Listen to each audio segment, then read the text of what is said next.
Have you ever paused to truly wonder about the deepest, darkest corners of human behavior? What enables seemingly ordinary people to commit acts of profound cruelty, or to simply become indifferent to the suffering of others? It's a question that has puzzled thinkers for centuries, and often the answer isn't a simple case of good versus evil. Instead, it points to a powerful, often hidden psychological process at play within our own minds. A mental shortcut that allows us to bypass our natural empathy and moral compass, making us perceive other individuals or entire groups not as complex, feeling people, but as something else entirely, something fundamentally less. This profound psychological trick is called dehumanization, and understanding it is key to unlocking some of the most challenging aspects of human interaction and conflict.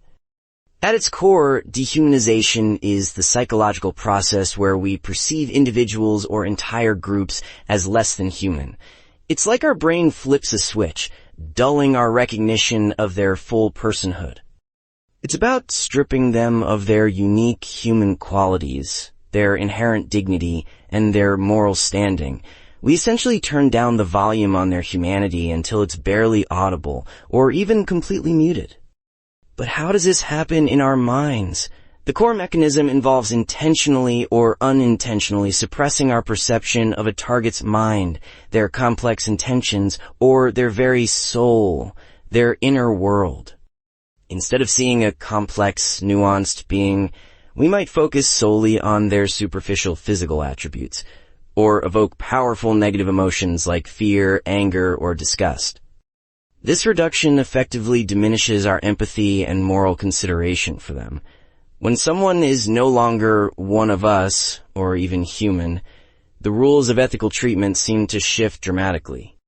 It's a powerful cognitive trick, a shortcut our brain takes, often fueled by primal emotions like fear or anger, or even just simple social convenience, and it can have devastating real-world consequences. Crucially, it's not always about starting with pure hatred. Dehumanization can be a precursor, making it easier for hatred to take root and flourish by first removing the target from our circle of moral concern. Let's look at some real-world examples, starting with one of the most stark: how dehumanization is weaponized in propaganda during conflicts or periods of intense social tension. History is tragically littered with examples where entire groups of people were labeled vermin, pests, disease, or animals. This isn't just cruel name-calling, it's a deliberate, calculated psychological tactic. By associating a group with something inherently disgusting or dangerous, it activates a primitive fight-or-flight part of our brain that screams, "Threat detected!" This bypasses rational thought and empathy. It makes it easier to justify harsh treatment, persecution, or even violence because we're no longer dealing with fellow humans deserving of respect, but with something to be contained, eradicated, or simply ignored. This process creates a profound moral distance, making actions that would normally be unthinkable suddenly seem permissible or even necessary in the minds of those who have dehumanized others. Now let's think closer to home. The internet. Have you ever noticed how much harsher, more aggressive, or simply dismissive people can be online compared to face-to-face interactions?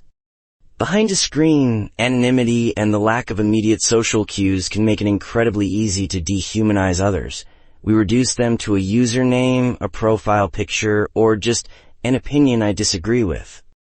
This screen barrier removes the crucial human connection. Our brains don't have to process the other person's facial expressions, their tone of voice, or their body language, all vital cues for empathy. It makes it simpler for our empathy switch to stay off, allowing us to unleash negativity or indifference we'd never express if we were looking them directly in the eye. It's a digital form of psychological distance. The ease of othering online, reducing complex individuals to simple labels or stereotypes, highlights how fragile our human connection can be when mediated by technology. Dehumanization isn't always malicious or intentional, though. Sometimes it can be a subtle, even accidental byproduct of large systems, bureaucracies, or overwhelming situations. Think about how patients in a busy hospital might sometimes feel like just another case number rather than a person with unique needs, fears, and a story. Or how refugees might be referred to simply as migrants or statistics. When systems prioritize efficiency over individual care, or when people are reduced to data points and categories, it can unintentionally strip away their individuality and personal narrative. This makes it harder for those within the system, doctors, aid workers, officials, to connect on a deep human level, potentially leading to less compassionate or effective interactions. The sheer scale of a problem can also contribute to this unintentional dehumanization. When we hear about millions affected by a crisis, it's incredibly hard for our brains to process each individual story. Our empathy can become overwhelmed, leading to a form of compassion fatigue, where the sheer volume of suffering makes us shut down emotionally, treating the victims as an abstract, nameless mass. So, dehumanization isn't just a historical footnote or a concept confined to extreme situations. It's a powerful, often subtle psychological phenomenon that can influence our behavior every single day, in countless interactions. The mind-blowing takeaway here is that recognizing this process, both within ourselves and in the world around us, is the absolutely crucial first step to actively counteracting it. By consciously seeking to understand others, by looking for shared humanity even in those we disagree with, and by challenging language that reduces people to stereotypes, we can actively flip that empathy switch back on. Understanding the science behind how our minds work gives us incredible power. The power to build a more compassionate, understanding, and truly human world, one interaction and one recognition at a time. Keep exploring, keep questioning, and never stop being curious about the incredible, complex machine that is the human mind. Until next time, stay curious.